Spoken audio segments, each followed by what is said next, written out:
I'm so excited to be here with one of my friends with whom I have not seen in quite a while now. Costume designer for The Witcher, costume designer Lucinda Wright. I'm so happy to see you. How have you been? I've been all right. I'm very pleased to see you. It's been a long time, but I'm thrilled to be doing this. So thank you for asking me. It's been a minute. I was looking back at our records. We haven't talked about The Witcher since 2022, and lots of things have changed in the world of The Witcher since then. It certainly has. It's progressed at a fair old gallop, I think. It sure has. So let's just dive right into it. So I think we have to start with the topic I think on everyone's mind. We had a new lead this season in season 4. So Liam Hemsworth playing Geralt of Rivia, who was absolutely fantastic, I must say. So Oh. tell me about those first conversations, fittings, and refining that character with Liam. How did you evolve that costume to match what he wanted to bring to this role?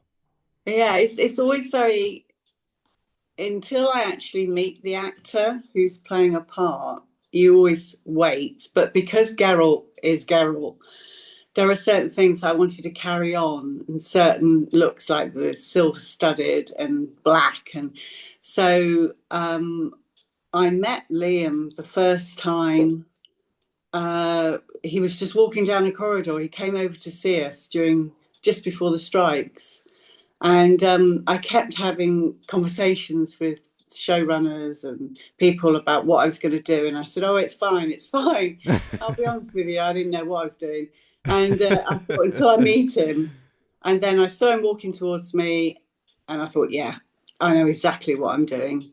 He's got this kind of slow kind of walk, but these long legs and he's kind of silent and he's kind of I just thought he reminded me, and I hope he doesn't find this offensive, like a street fighter, a kind of younger fighter. Mm-hmm. Still got that Geralt poise where they can spring into action. But I wanted to give him like a jacket and make the belt that I had up high with Henry like a kind of holster, like a kind of cowboy.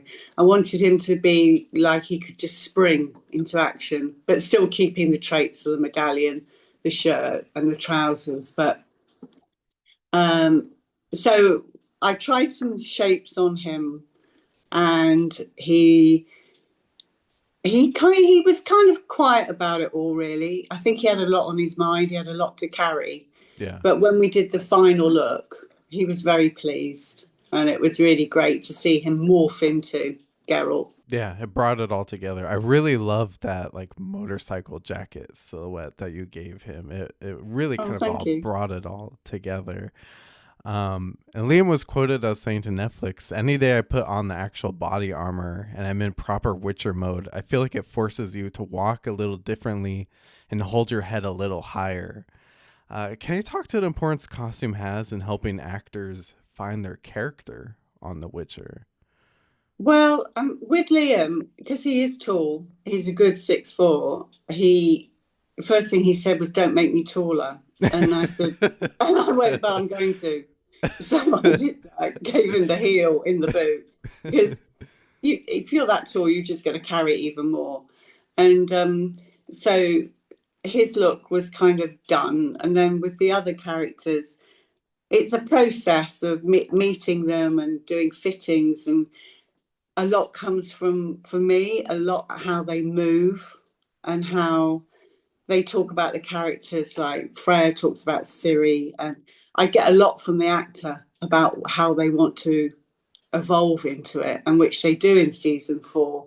They all the characters are going further in depth, I Right. think. So you've gotten to work with some of these actors for quite a while. Have you found it to be quite a collaborative process over these few seasons you've been working on? Oh yeah, yeah, and definitely with Freya, because who is Ciri, because she is beginning to morph into the Witcher look, Mm-hmm. and I always kind of had a parallel with between Ciri and Geralt. Like he's got this on this season, he's got the biker jacket. She goes into her kind of yellowy green leather jacket. So she's kind of echoing, and her trousers are like his style of trouser, and she has her brown belt. So I'm trying to do a kind of image. Uh, she's like a mini him, if you see what I mean, in her own way. Yeah. Um, but yeah, it's after all these years, and Yennefer, Anya, and uh, a few of the others, you kind of get a kind of you kind of know where you're going to go with them. So sometimes they just suddenly go, oh, but I want to do this in this part, or this shows a different part, and you just have to listen, really listen to what they're saying, and just decipher what's the actor talking about themselves or the character. That can be a fine line sometimes. Right. So, one thing I've always loved about your costumes, and I know we've talked about this before, but it's your key attention to fabrics and textiles and how fabrics and textiles have played such a role in your process. So, I was hoping you could highlight that now that we're actually talking in a real podcast setting. How have fabrics and textiles played a role in your process on The Witcher? Because I mean, just watching every single scene, I just feel like sometimes I'm distracted, just wanting to pause it sometimes to just key in on some of the costumes because there's just so much detail. Sometimes they're beautiful. Oh, that's very kind of you. I think the character of Regis, with Lawrence being the vampire stroke barber surgeon, that was something that I really wanted to bring different layers to give him a silhouette as a bat, so with the cape for when he flies. But his cape was I had it made in Italy. It was a brown and greens and purples leather with embroidery on it. And when I saw the sample, I had it made up. And when I took the sample back with me, and it had like a glitter on it in pinks and purples. And when the actual fabric turned up, it didn't have any glitter. And I phoned them up and I said, "What's going on?" They said, "Oh, no, no, that was rubbing against another fabric." So then we bought all this glitter and we used to just throw it on all the time and just whack it on, because the thing about The Witcher, it can be very dark. It's lit very dark, especially when we first meet him in the graveyard. So I always like to get a bit of sparkle in. And his was an interesting character because I wanted it to be like a barber surgeon who had very expensive clothes anyway in that Hmm. historical thing. So he had gold buttons. And it's also like the character of the Wraith in the graveyard, even though, she's really ugly and awful and all bones and everything. I did her in this sparkle, this green. We had six different types of fabrics, which we dyed all tones of greens and put glitter in, and so that when she flies, she still twinkles when he rips her heart out. So I do like to use fabrics that are sometimes very luxurious, and knowing that character is going to be killed or covered in blood because you don't expect it. And I like that. I think the fabric should really tell you more about the character and the silhouette and the color without them even opening their mouths. You should look at them on the screen because there's a lot of people going through that screen, and you should be able to almost tell what they're like, I think. Yeah. And I think another way for the audience to connect with these characters through their costume is the way their costumes are aged and broken down when you see them on screen. And I think what you all have accomplished on The Witcher through the breakdown of the costumes is just so fantastic. I was hoping we could dive into that because there is lots of battle in The Witcher. I mean, there's lots of sweat, dirt, blood, guts, fire. I mean, you name it in this show. So, can we dive into the aging and dying and breakdown in this series Yeah, in I mean, season 4? It's lots of fun, but lots of that's battle. that's very generous of you. I'm very lucky. I have a great breakdown team, and we talk about breakdown all the time. I have a rule that on my dramas, I don't like anything washed. Mm-hmm. I can smell washing powder at 60 paces. I walk on a truck, and if someone's got it out, I'm like, what's happened? It's a known rule that I will never have anything washed. It's, Mm-hmm. they can have their thermals washed, but no. And all the shoes have got to be filthy. And with the army introducing the white armor, it was really important to still see that they were different from the Nilfgaard by their color. But we were chucking God, dirt, everything on it so much. And what we would do is work out, because quite often you film the end of the battle before the beginning. So there would be stages of the breakdown, and we would sit and talk about it. And we'd have on a stand, I'd have an example of this is how far I want this one to go for this scene. And so it was actually worked out, because sometimes too much can almost be comical. You've got to work at it to make it look realistically believable. And they were harsh times, and people, were hanging in rags and things. And so when it's people like the witch trial, they were just literally in rags. And I really like getting that dirty, dirty look. And it's quite a skill, but like I'm very lucky I have a good team. We all work together. So it's very good that they achieve that, I hope. Definitely did.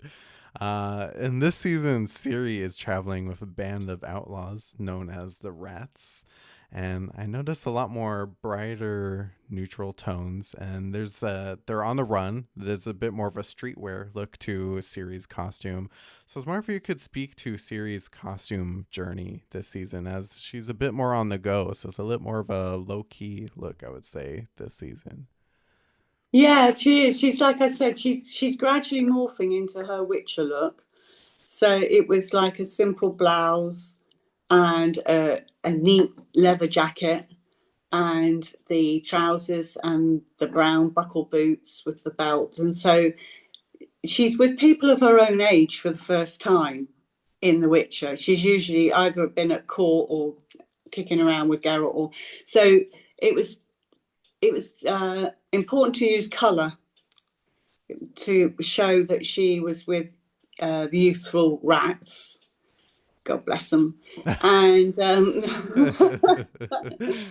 they're all individual. And I must admit, I did enjoy that fight with Leo when he just. I think that is one of the best fights. I'm sorry, I've gone off at a tangent there, but I do love that fight at the end with Leo B. Just Yeah, he's such a killer. it was rough.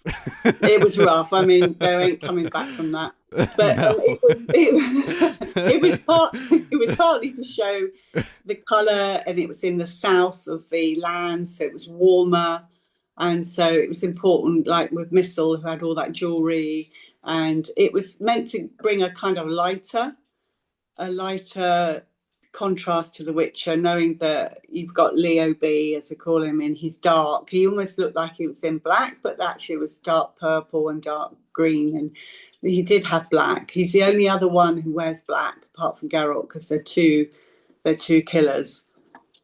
And it was to show that contrast that when he does fight them, you know, that colour's gonna just drain out of them. Yeah. Yeah. Yeah, that's a lovely way to put it. No, I worry sometimes. Yeah, yeah. Lovely. Well, we also have to check in on my favorite character, Yennefer, who has been gathering a faction of sorceresses in this season. So, how would you say her look has evolved in this season? It's been dark times this season. It was dark times, and Yennefer is really ramped it up as the Tiger Mum. And when she had the Battle of Monte Carlo, the battle dress, which was her armor, it was quite a dress. That I mean, we went through lots and lots of versions of it because it had to look like armor in its silhouette. She could still move in it, but still look gorgeous. I mean, Anya looks gorgeous anyway, but she had to, when you've got all the majors together, it's very important they all have their own individual look, like Francesca and Sabrina. Um, So yeah, it's always keeping it very simple with Yennefer, but still keeping that dark black look as well. And she kind of mirrors Geralt as well in many ways. As like when you do get couples who wear the same color, like you had John Lennon and Yoko Ono, they always wore white or were black. So like Yennefer and Geralt always have like black. That's Right. how, yeah. Right. Well, this series just feels so massive in scale sometimes, yet it always feels so synchronistic at all the time. So, can you talk a little bit about your collaboration between yourself and other department heads, whether it be hair and makeup or production design? I mean, is it a very cohesive, collaborative collaboration between all of you? Oh yeah, I mean, God, I mean, you couldn't do costume without working with Deb makeup and hair and Andrew set designer. I mean, you really do. As I always say, and also stunts. I've worked really closely with stunts. You've got to understand and listen to people about like the set. So I always think the characters should really know.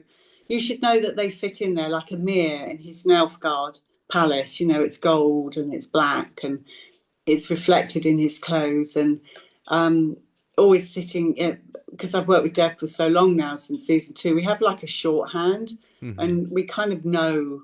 You kind of know where it's going to go once they're cast, and it's really important. And also the stunts for costume. I mean, because we have to do doubles and triples and stuntmen, and there's a lot. You know, it's like um, Liam's outfit.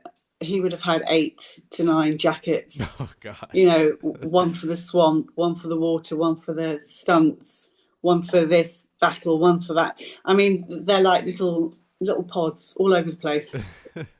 But there are a terrific amount of costumes that are worked on to make it look like it just flows through it. But you definitely have to work with all the other departments and just because things do change, you know. And I remember when we were doing the armies and no one would really decide on it. And then I just said, well, I'm going big. I'm doing this amount. I'm doing that amount. And then the armourer with the weapons, Nick would come in and you just kind of got to I said I was just going to throw everything at it on this season because Yeah. it is so big. Yeah, it's massive. And speaking of that scale, can we just talk about your crew a little bit? I mean, no costume designer can get done without their crew. Oh Can we just God, no! shout out to your crew? I mean, talk I about the am. people that helped get it done. Well, I'm incredibly lucky that I've got a brilliant crew. I've got one ACD, assistant costume designer, which is Rosie. It was just her and me.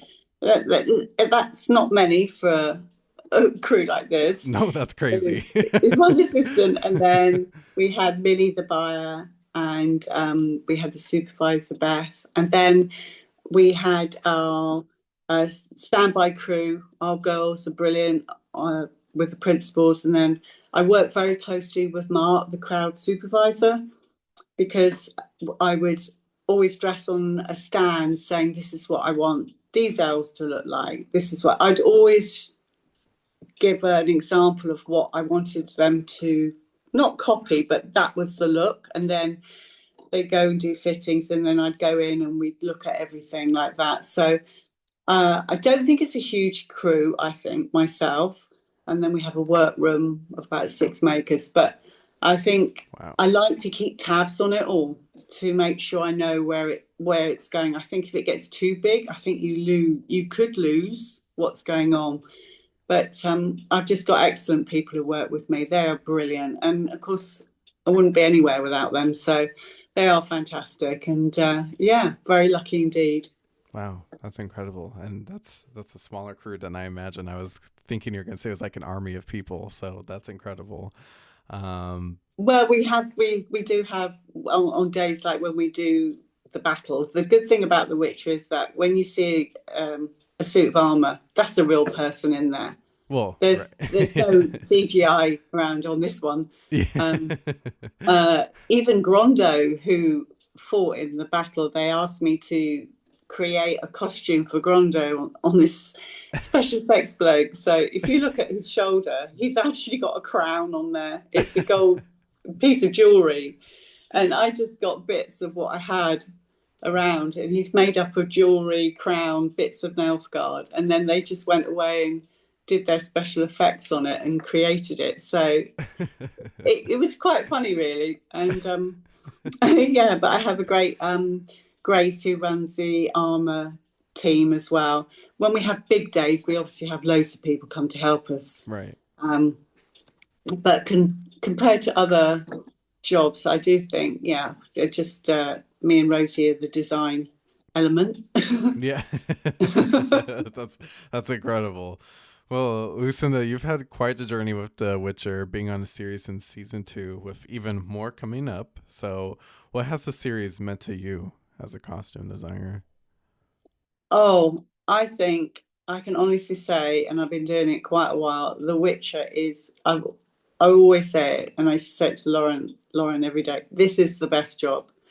It's a fantastic job for a costume designer because you get to create new worlds, new characters, and it's just it's challenging. Don't get me wrong. You certainly have to go for it, but then what an opportunity! And I've absolutely loved it. It is just brilliant, and I'm very fortunate.